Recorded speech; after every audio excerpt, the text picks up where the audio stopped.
AP deputy CM Pawan Kalyan తో పాటు ప్రభుత్వానికి వాలంటీర్లు మరో షాక్ ఇచ్చారు.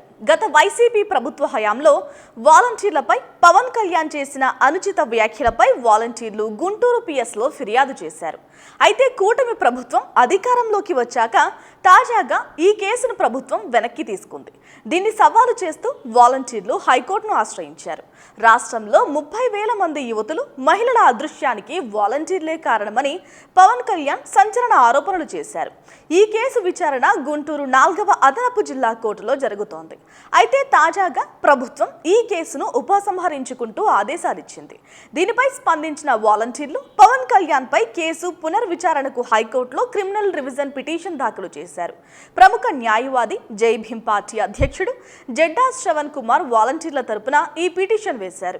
అధికారం అడ్డం పెట్టుకుని కేసులు ఉపసంహరించుకోవడం సుప్రీంకోర్టు తీర్పుకు వ్యతిరేకమని పిటిషనర్లు ఆరోపించారు.